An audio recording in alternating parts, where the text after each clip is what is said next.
স্বামীদেরকে আল্লাহ বলছেন তোমরা তোমাদের মোহরানা ডৌরি দিয়ে দাও, দিতেই হবে, অনেকে এটা দেয় না, ঠিক না, দিয়ে দিতে হবে। তো দেয়া ফরজ।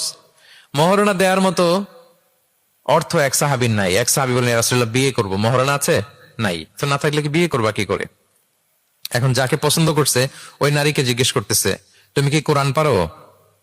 মেয়ে বলে, না আমি তো কোরআন পারি না।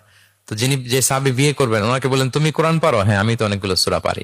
তখন রাসূল ইসলাম ওই কন্যাকে, মেয়েকে ডেকে বললো যে তুমি তো সূরা পারো না, তোমার হবু হাজবেন্ড অনেকগুলো কোরআনের সূরা পারে, তো তোমাকে তোমার স্বামী প্রতিদিন কিছু না কিছু সূরা মুখস্থ করাই দিবে, এটাই হয়ে যাবে তোমার বিয়ের মোহর। তাহলে বলেন তো সহজ না কঠিন? অজু করে নামাজ পড়া কি? সবাই বলুন ফরজ। কিন্তু ধরেন অজুর পানি নাই, তখন তায়াম্মুম করে পড়লেও কবুল করবে কে? আল কিয়াম ফিস সালাহ, দাঁড়িয়ে নামাজ পড়া কি? ফরজ। দাঁড়াতে পারছেন না, বসে বসে পড়লে কবুল করবে কে? বসতেও পারেন না, শুয়ে পড়লেও কবুল করবে কে? তাহলে বলেন তো ইসলামের বিধান কি কঠিন না সহজ? ফ্লেক্সিবিলিটি আর তাইসির।